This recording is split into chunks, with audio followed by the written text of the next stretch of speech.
lubang pertama ini Mbak Viani, ini sudah diambil emas hitamnya. Ternyata ada manfaat lainnya untuk mengambil emas hitam. Emas hitam bahasanya ya, Pak? Iya, proses pembuatan pupuk organik, Mbak. Oke. Sebenarnya kalau berbicara pengolahan sampah, itu berkahnya luar biasa kalau kita mampu memaknai itu.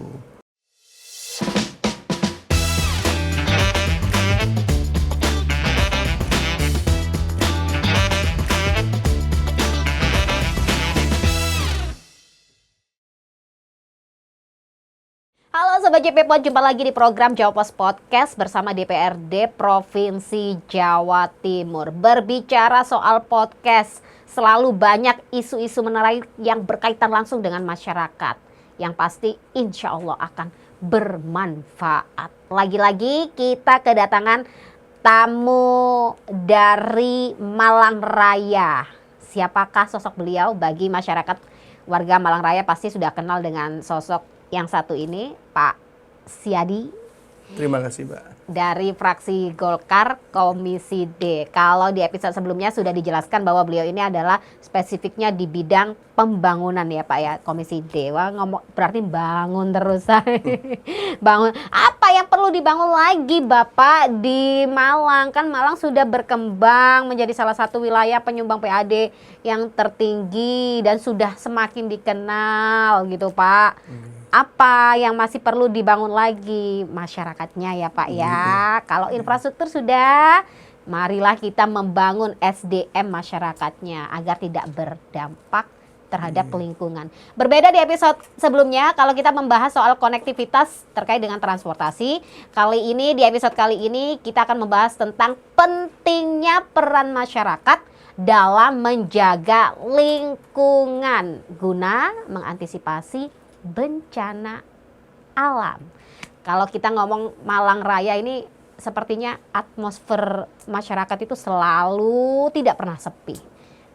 Bagaimana Pak untuk kesadaran masyarakatnya terkait menjaga lingkungan nih Pak? Terima kasih Mbak Viani. Kalau sudah berbicara lingkungan, ini sebenarnya ya banyak pihak harus ikut terlibat dan ikut bertanggung jawab nih Mbak. Pemerintah, pengusahanya, masyarakatnya, semua harus bahu-membahu untuk bersama-sama bagaimana menjaga lingkungan ini supaya lingkungan ini tetap bersih, asri, nyaman. Ya berbicara lingkungan itu Mbak, bagi saya pribadi loh Mbak, ada makna yang cukup saya yakini dan itu menurut saya mendalam lah bagi saya. Sepanjang kita masih peduli dengan lingkungan, insya Allah Mbak, kita ini akan mendapatkan berkah yang luar biasa. Karena berbicara lingkungan, itu tidak bisa lepas dari berbicara masa depan generasi yang akan datang ini Mbak. Pasti kita nggak bisa berbicara lingkungan hanya untuk diri kita, untuk anak kita, tapi ini untuk sampai cucu-cucu kita. Lingkungan ini pasti dibutuhkan. Maka dari itu, Mbak, kadangkala ada keprihatinan begitu melihat apa lingkungan kita ini pencemarannya, terutama yang ditimbulkan dari tumpukan sampah yang ada di tempat pemungutan akhir, itu tidak ada keseriusan dalam rangka pengelolaannya. Yang jelas Mbak, begitu sampah ini ditaruh di TPS lebih dari 3, 4 sampai 5 hari, baunya ini sudah menyengat lingkungan. Otomatis Mbak Viani, lingkungan itu mau nggak mau udaranya pasti tercemar. Limbah bau itu. Lah, kalau itu dibiarkan, ya sama saja kita membiarkan tetangga, lingkungan kita, warga kita itu ya kena dampak dari penyakit itu bengek sendiri. Pak. Bahasa Surabaya bengek. Asma dong. Iya Mbak. Makanya Mbak Viani, provinsi ini sudah ada peraturan daerah yang memayungi tentang pengelolaan lingkungan, Mbak. Tapi saya masih berharap ini bisa disambut oleh seluruh daerah, kabupaten, kota untuk menjabarkan dan menindaklanjuti tentang perda pengelolaan lingkungan ini. Karena kalau perdanya ada, tapi ternyata ya yang ada di bawah ini acu tak acu, ya perda itu ya sebagai sesuatu yang tanpa ada manfaatnya, Mbak Viani. Layaknya buku di perpus lah, Pak. Nggih. Makanya Mbak Viani, saya mengikuti betul terhadap kelompok-kelompok peduli lingkungan yang ada di Malang Raya. Bahwa pengelolaan lingkungan dalam bentuk pengelolaan sampah regional itu, Mbak, di Malang Raya, itu kelihatannya yang punya semangat, ya di samping pemerintah hadir sebagai pendamping, itu kelompok-kelompok peduli lingkungan, Mbak. Ada, Mbak Viani, di kabupaten itu istilahnya menamakan kelompoknya ini Ngalam Bosbeng, Bank Sampah Malang. Oh, wolak-walik, bahasa wolak-walik. Nggih. Iya. Bahasa Malang kan memang bahasa wolak-walik, Wolak-walik Mbak. ya. Nggih. Apa Pak? Tadi Pak? Ngalam Bosbeng. Ngalam Bosbeng. Ya, Oke. Jadi itu, Mbak, yang bergerak di bidang itu murni masyarakat yang selama ini mandiri, dari sisi semuanya mandiri. Bahkan yang namanya bank sampah itu sudah memiliki jejaring kepengurusan, Mbak Viani, yang ada di masing-masing kecamatan. Yang di kecamatan itu namanya koordinator bank sampah kecamatan. Terus, Mbak, ada lagi yang sampai di tingkat RT RW.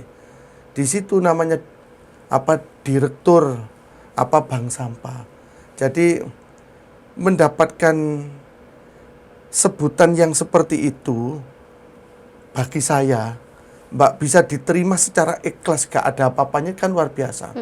Mereka selalu memilih, bahkan melakukan pemrosesan yang ada di sana. Harapannya melalui peran mereka itu, Mbak Viani, perda yang ada di provinsi itu bisa dijalankan. Pengurangan sampah sama pemrosesan akhir. Dan ini mandiri, Mbak. Mandiri. Makanya saya berharap melalui saya ketemu dengan panjenengan ini, moga-moga provinsi pendampingannya lebih semangat lagi untuk mengingatkan kabupaten kota yang ada di wilayah Jawa Timur. Persoalan sampah itu bukan lagi persoalan regional, nasional, tapi ini sudah persoalan global, Mbak. Kalau ini tidak mampu diselesaikan dari sumbernya, ya pasti lingkungan kita ini sudah tidak lagi sehat. Saya tertarik dengan penyebutan di tingkat RT. Justru di tingkat RT disebut dengan Direktur Bank Sampah. Mohon maaf ya Pak ya, kalau misalkan di dalam struktural organisasi atau struktural pemerintahan mungkin tingkatan RT ini kan paling bawah karena menyentuh di paling bawah dengan masyarakat. Tapi ini justru menarik, tidak ada RT RW, tidak ada masyarakat, tidak akan terbentuk pemerintahan. Benar ya Pak ya? Benar. Wajar itu Pak, bagus sekali. Direkturnya berarti ada di bawah. Di bawah sendiri, Mbak. Itu benar sekali. Kalau itu saya setuju Pak, tertarik juga, bagus juga ternyata ya, karena mereka juga kita bisa tumbuh. Nah, tadi kalau saya garis bawahi, ketika masyarakatnya sudah berkontribusi, sudah sadar, sudah membentuk sebuah organisasi untuk bersinergi menjaga lingkungan. Tapi pemerintahnya dikategorikan lambat merespon gitu Pak, mungkin bahasa saya terlalu jahat nggak? Enggak, Mbak. Nggak bener ya, bener ya. Mbak. Enggak, nggih. Saya nanti yang diserang Pak. Enggak, Mbak. Nah, ini kan juga akhirnya menjadi salah satu pemicu males Pak lapo wong gak ndak dijopok, gak ndak diolah. Lagi-lagi omongannya mak-mak iku mau Pak. Ya kan bener ya Pak ya. Kita sudah wis kesel-kesel ya, milah-milah ternyata gak ndang disupport, gak ndang dijopok ya lapo wis jarno tak jarno. Ngono lho Pak, bosone Pak, wajar lho Pak. Nah, ini juga menjadi catatan. Berarti ada catatan negatif dong Pak ini Pak. Ya. Dengan sendirinya apa Mbak? Opini itu akan terbentuk. Nggih. Lagi-lagi Opini Pak itu ini yang akan memulai ini. Nggih, Mbak. Tapi sejauh ini untuk dari pemerintah kabupaten kota atau pemerintah setempat sendiri bagaimana Pak untuk dalam penanganan atau penanggulangan sampah ini Pak? Ya ini kan lagi-lagi berkaitan dengan lingkungan Pak. Nggih. Mbak Viani, saya berharap yang namanya penanganan sampah itu tidak hanya formalitas. Tidak hanya formalitas, seremoni Jadi, gitu Pak. Tidak hanya formalitas, tidak ada seremoni, tidak hanya seremoni, hanya apa di kegiatan-kegiatan Tertentu. yang tertentu, tapi setelah itu tidak ada lagi aktivitasnya. Saya kepingin Mbak Viani, Mohon maaf saya potong Pak, sepertinya ini temuan di lapangan kayaknya Pak ya. Real ketemuan di lapangan. Ya nggak apa-apa lah Pak ya, pemerintah kita semua harus menerima kritik untuk lebih baik ya Pak ya. Kita tidak akan lebih baik kalau tidak ada kritikan gitu ya Pak ya. Nanti Faini lagi Pak yang dicari. Nggih Mbak, nggih. Enggak kok Mbak, apapun yang panjenengan sampaikan ini untuk semuanya.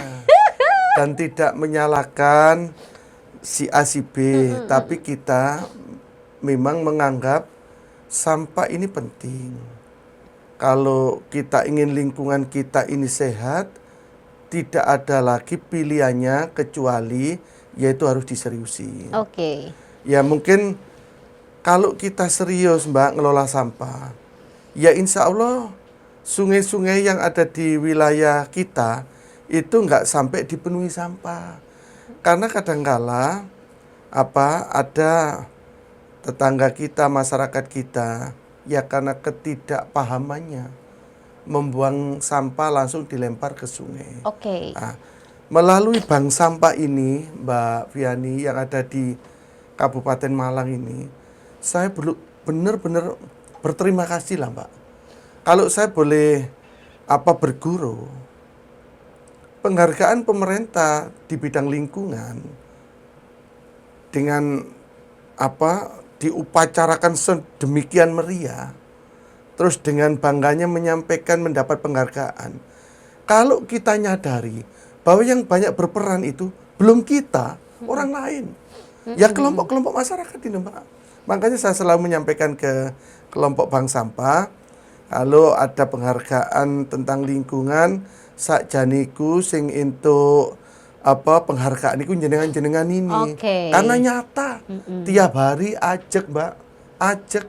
Bahkan sampah-sampah yang ada ini dipilih yang memang berbentuk plastik itu nanti setiap minggu ada anggota bank sampah itu yang menimbang.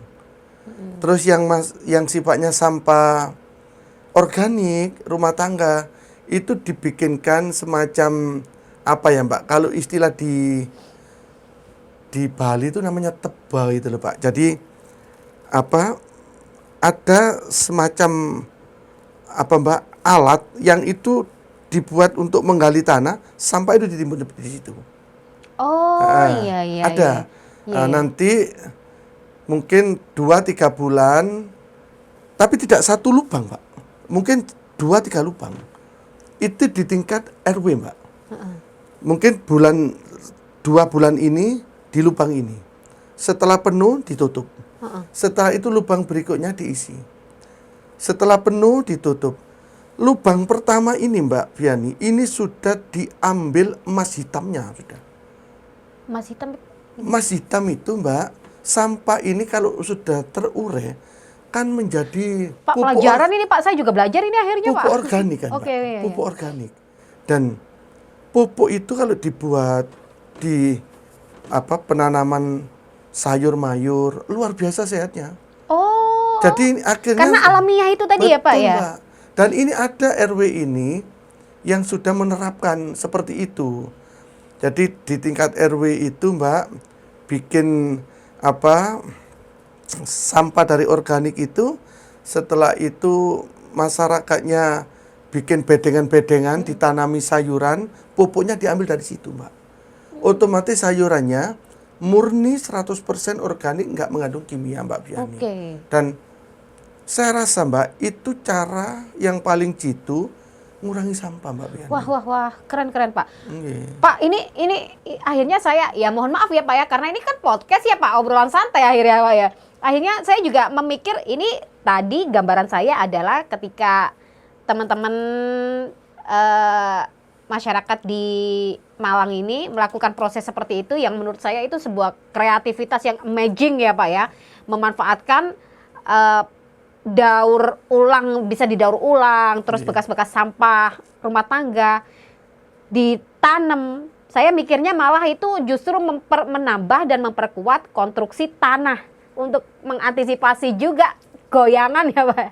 Ya ternyata juga ada manfaat lainnya untuk mengambil emas hitam bahasanya ya Pak. Iya, proses pembuatan pupuk organik, Mbak. Oke, sebenarnya itu bisa dihasilkan ya Pak. Mbak, kalau itu dilakukan, insya Allah kesehatan masyarakat akan terbantu dengan bertani sayur yang pupuknya dari organik. Selama ini, Mbak Viani, yang namanya anak kena stroke itu usia SD itu udah banyak. SMP gagal ginjal itu juga banyak. Ya mungkin itu salah satu pola makan yang sudah ya Pak, banyak residu yang ada di makanan pergeseran itu. ini ya Pak. Ya, makanya awal saya sampaikan ke panjenengan, sebenarnya kalau berbicara pengolahan sampah itu berkahnya luar biasa kalau kita mampu memaknai itu. Karena kalau kita berbicara manfaat dari pengolahan sampah itu, Mbak, sampah plastiknya itu bisa diproses berbagai macam produk, yang sampah organiknya itu bisa dikelola menjadi pupuk organik 100%. Kalau sudah Mbak itu dipahami, insya Allah orang menilai sampah itu jijik, tidak ada lagi Mbak. Paradigma itu dimiliki oleh masyarakat kita. Karena ternyata Mbak luar biasa memang hasilnya gitu loh. Ya kalau misalkan paradigma soal cicik ya wes lah, kalian cicik ya wes. Kalau cicik ya cicik bukan berarti kalian buang sampah sembarangan, kasihkan ke saudara yang mau mengelola, itu alangkah baik. Bukan berarti cicik terus bukan berarti cicik kamu harus ngurusin, enggak gitu konsepnya. Kalau jijik ya udah kita bantu tidak mengotori lingkungan. Yuk kita pilah kasihkan ke teman-teman yang enggak jijik supaya bisa bermanfaat gitu ya Pak ya. Bagus loh Pak, ternyata itu Pak bisa menghasilkan. Dan kalau misalkan ini Pak, saya pernah membaca artikel bahwa ada negara yang sampai membeli sampah Pak, karena sudah kehabisan stok sampah. Saya terheran-heran baca beritanya itu, pernah baca artikel, ternyata mereka itu mengekspor sampah untuk bahan plastik ini ya. Kan itu sejatinya bisa nggak sih Pak dicontoh untuk bisa akhirnya kan perekonomian lagi nih Pak. Perlu dong Pak, kalau tadi ada saudara-saudara bisa menghasilkan pupuk organik, memungkinkan nggak sih Pak kalau misalkan yang sampah-sampah plastik itu dibudidayakan, entah itu dibuat menjadi baskom atau apa, walaupun tetap butuh modal. Ini omongan mak-mak loh Pak, asal-asal aja Pak. Mbak Viani, selama ini yang saya ikuti di kelompok bank sampah tingkat RW, RT itu Mbak, saya sempat tanya, ibu-ibu kados plastiknya teniki mangke, terus dibedoteng pundi? Loh Pak, ini sudah ada yang beli. Oke. Didamel nopo ibu-ibu? Pak, ini nanti ada mesin pencaca. Oh iya, Jadi iya. botol-botol Mbak, plastik-plastik dicaca. Setelah itu Mbak dimasukkan ke alat itu yang sudah Mbak meleleh. Lah, lelehannya itu Mbak berbentuk butiran kecil-kecil. Mbak, ternyata itu bisa diproduk kembali untuk botol-botol yang harganya mahal. Oh Itu iya. satu Mbak. Ada lagi yang di Kecamatan Pakis, Mbak Yani. Di salah satu RW itu Mbak membuat paving block itu. Oh iya, Itu iya. itu dari sampah plastik loh Mbak. Oh iya, tahu Pak, tahu Pak. Nggih. Itu bukan paving Pak, tackle. Tackle. Tackle ya, saya beli soalnya. Nggih. Tackle, Saya beli, Mbak. Pak, beli. Nggih. Tackle. Ternyata Mbak, Kreatif. ini juga permintaannya luar biasa. Jadi maka dari itu Mbak, yang kita sebut sampah itu di balik itu ada nilai yang luar biasa ekonomisnya. Hanya pola pikir kita ini Mbak, kalau sudah berbicara sampah kan terkesan di situ tuh Kotor, jorok, iya, jijik Pak. kan gitu ya. Padahal Mbak nggak seperti itu. Maka dari itu ya saya selalu berharap ya kelompok-kelompok peduli lingkungan ini agar supaya bisa maksimal ya pemerintah harus hadir lah Mbak. Harus hadir karena memang pemerintah punya kewajiban. Penyumbang sampah terbesar itu bukan pengusaha, bukan industri, bukan apa-apa Mbak, tapi rumah tangga. Makanya di Perda itu ada klausul diminta Mbak, masyarakat itu mengurangi sampah.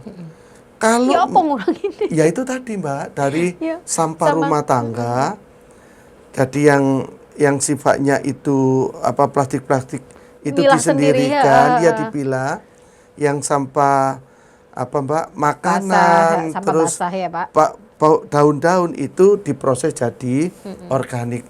Kalau sudah seperti itu tempat pemungutan sampah sementara kan kosong Mbak. Kan nggak sampai ke TPS kan Mbak, apalagi ke TPA. Mbak, panjenengan mungkin pernah ngikuti.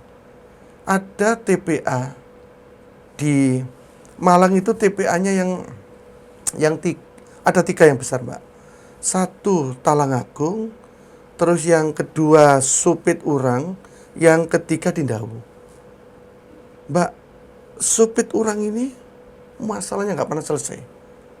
Karena tumpukan sampah yang ditaruh di sana itu masyarakat merasa terganggu Mbak. Ya, salah satu tadi yang panjenengan sampaikan banyak orang sesek, terus sumbernya ada yang kecemar, akhirnya banyak orang mandi jadi gatel-gatel. Itu karena pencemaran Mbak, dampak dari tumpukan sampah. Apalagi Mbak kalau sudah musim penghujan ini parah betul. Makanya di Randu Agung itu Mbak ada TPA yang kecil, masyarakat nggak bisa nerima tutup hari ini. Lah kalau sudah seperti itu, sampah ini dibawa kemana lagi? Kalau tidak diproses melalui sumber utamanya. Sumber utamanya di mana? Ya di rumah tangga Mbak Afiani. Tapi kan Pak, ya mohon maaf ya Pak, saya selaku ibu rumah tangga juga ya Pak, masyarakat Jawa Timur juga saya nih Pak. Kalau saya kayak ya iki emak iki Pak omongannya akhirnya Pak, ya males loh Pak ngurusi sampah ngono ya Pak, ngapain capek-capek wes sudah dibuang, ada petugas juga kan. Ya kan Pak, kategori cuci mungkin. Lebih tepatnya kategori tidak ada waktu. Ya mungkin saya ini salah satu contoh dari sebagian rumah tangga nih Pak yang pasti bersikap seperti itu yang akhirnya asal buang. Nah, apakah itu harus menjadi salah satu beban utama bagi kita yang di rumah tangga? Enggak kan Pak? Enggak, jadi sebenarnya Mbak, saya tadi mencontohkan di salah satu RW, Mbak, semua warganya kompak, ya tidak pengangguran gitu, nggak nganggur, ya banyak yang punya aktivitas, banyak punya kegiatan. Tapi Pak RW-nya bersama beberapa RT-nya, Mbak, punya inisiatif mengelola sampah di RW itu dikelola sendiri. Kesadaran masyarakat Iya, kesadaran akhirnya. akhirnya Mbak, bagi apa keluarga-keluarga yang karena kesibukannya, ya otomatis apa yang sudah disepakati di lingkungan itu ya pasti akan dilakukan. Yang nggak tahu saya dalam bentuk ya Kontribusi kalau seperti apa? kalau saya sempat dengar itu gini Mbak Biani. Ternyata memang Pak RW bersama Bank Sampah ini mengucapkan terima kasih atas sampah lingkungan yang tidak diberikan ke orang lain. Oke, Itu. iya iya iya Karena iya. Mbak banyak keuntungan yang didapat oleh RW itu. Mulai jual sampah-sampah yang memang perlu dijual dan sampah-sampah yang organik itu dikelola. Kebetulan kalau rumah tangga kan limbah B3-nya nggak ada kan Mbak? Seperti di medis itu baru ada. Sehingga Pak RW-nya itu sempat menyampaikan terima kasih apa kami ini dipercaya untuk mengelola sampah di sana. Nggak tahu kontribusi apa yang didapatkan oleh bank sampah setempat. Sepengetahuan saya tidak ada keharusan si A segini, si B segini, seperti nggak ada Mbak. Nggak ada. Karena kan kalau sampah rumah tangga itu volumenya kan kecil Mbak Biani, sangat kecil. Ya, terima kasih Pak RW udah punya inisiatif dan mampu merangkul semua warganya berkontribusi. Ya, semoga ini tidak hanya menjadi contoh bagi RT atau RW di tempat lain, tapi juga bisa menjadi contoh bagi pemerintah setempat nih ya Bapak ya. Bukan berarti kalau masyarakat nggak sadar atau macak nggak sadar dengan kesibukannya itu saya jujur ngomong saya sendiri misalnya ya. Itu bukan menjadi polemik juga. Nah, kayak kasus yang disebutkan jenengan tadi, tidak akan ada penumpukan sampah yang berdampak ke masyarakat lainnya. Alangkah baiknya ketika ada TPA, tempat pembuangan akhir sampah ini. Ini kan kalau sudah terlanjur ada di situ, seharusnya ini juga bisa dibawa ke situ dong Pak. Contoh-contoh seperti ini. Mohon maaf mungkin saya asal sok pinternya saya mencontohkan ketika sudah ada TPA bukan berarti ini menjadi tempat pembuangan aja. Tapi alangkah baiknya memberikan wadah para yang mungkin kategori jijik ini ya Pak ya. Ada di situ mungkin ada perkumpulan yang mengelola sampah di situ. Memungkinkan nggak sih Pak? Mbak Viani, kalau di tempat pembuangan akhir, biasanya kan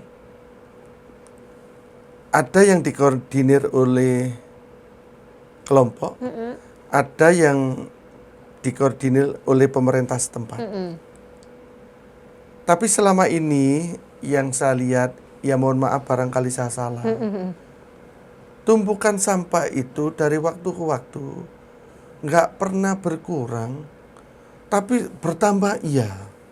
Sehingga sampai akhirnya begitu timbul persoalan yang sudah tidak ada lagi solusi, keputusannya sampah ditutup.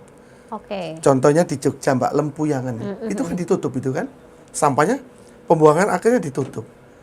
Terus dengan ditutupnya pembuangan akhir itu, saya belum melihat ya Mbak, apakah ada proses lebih lanjut atau hanya dibiarkan begitu saja sampai sampah ini ibaratnya membusuk.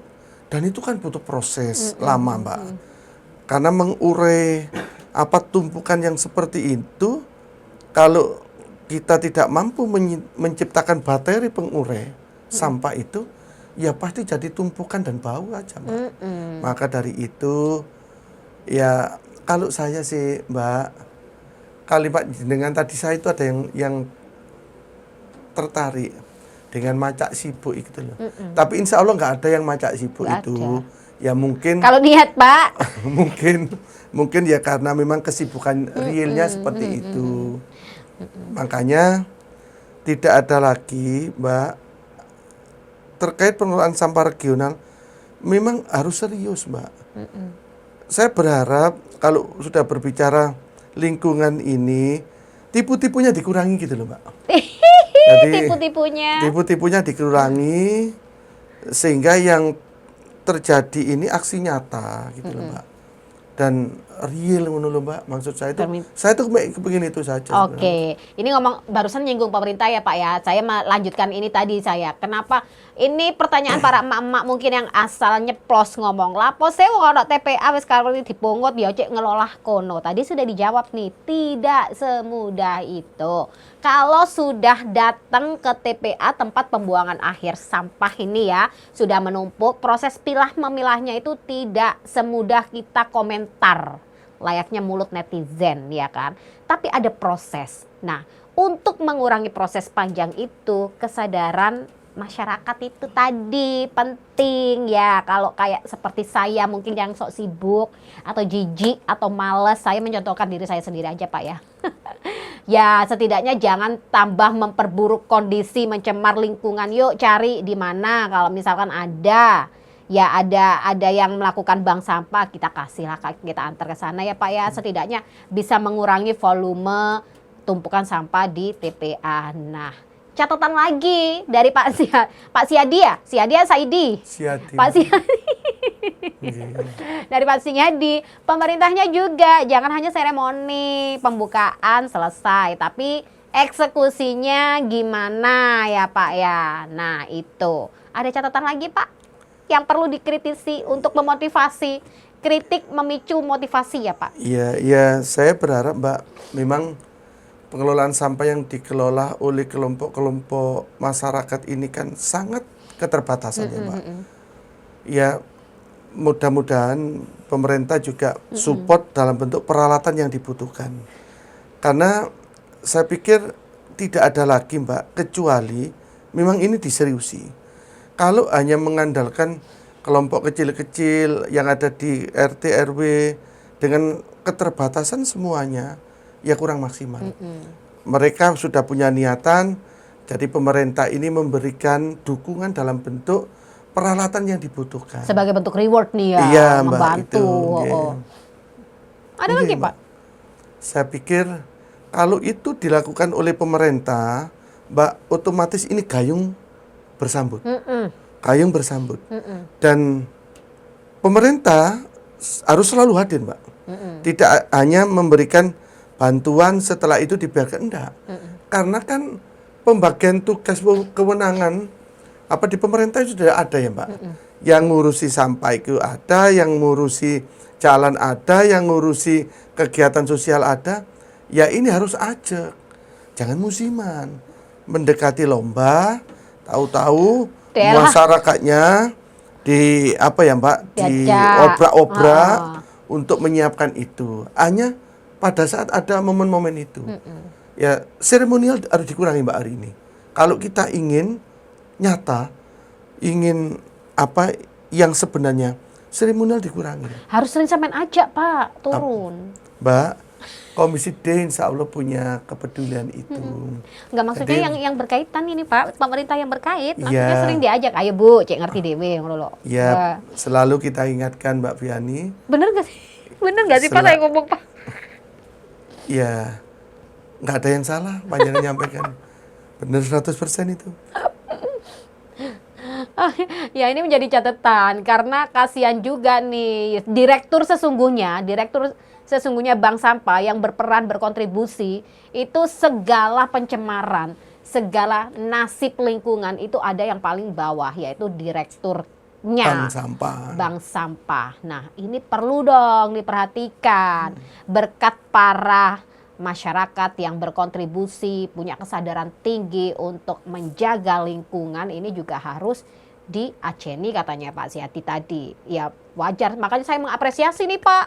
Ada penyebutan direktur itu cocok karena ini bentuk pahlawan lingkungan nyata ya Pak ya untuk berkontribusi menjaga lingkungan. Nah, peran pemerintah ini harus benar-benar serius untuk memantau agar menumbuhkan direktur bank sampah di lainnya bisa menjadi pilot project yang secara otomatis akan menjadi kerja nyata dinas terkait, dalam hal ini dinas lingkungan hidup terkait, bahwa di wilayah ini loh kita berhasil menekan angka pencemaran. Ya kan Pak, kalau yang baik gini kan bagus-bagus juga pemerintahnya juga bagus ya Pak. Pak Siadi juga benar, bagus. Ada pesan lagi Pak mungkin sebelum kita tutup podcast kali ini Pak? Ya, saya berharap berbicara lingkungan ini ada apa Mbak? Ada nuansa ibadahnya. Oke. Kalau kita kepingin besok saatnya kita sudah dipanggil oleh Tuhan, kita ada keringanan dari aktivitas kita semasa hidup ini, ya tidak ada lagi pilihannya. Kita memang harus menjadikan lingkungan ini menjadi bagus, menjadi asri, karena ini bagian dari amal ibadah yang tidak akan pernah terputus pahalanya. Sementara itu matur suwun Mbak Biani. Singkat, jelas, padat. Terima kasih Pak Siyadi atas waktunya. Semoga ada kesempatan lain ya Pak ya, walaupun tidak hanya di podcast tapi di studio Jawa Pos TV nih Pak, untuk berbincang-bincang lebih panjang lagi membahas soal lingkungan. Ini memang sangat menarik karena berkaitan untuk jangka panjangnya, dan semoga ini dari podcast kita kali ini bisa mendapatkan makna positifnya bagi masyarakat dan khususnya pemerintah agar lebih hadir, lebih dekat lagi mengetahui bahwa ada loh masyarakat yang benar-benar peduli dan berkontribusi untuk mengantisipasi terjadinya bencana akibat sampah. Nah, saya Nurul Ulfaini beserta segenap kru yang bertugas mengucapkan terima kasih dan sampai jumpa di episode selanjutnya.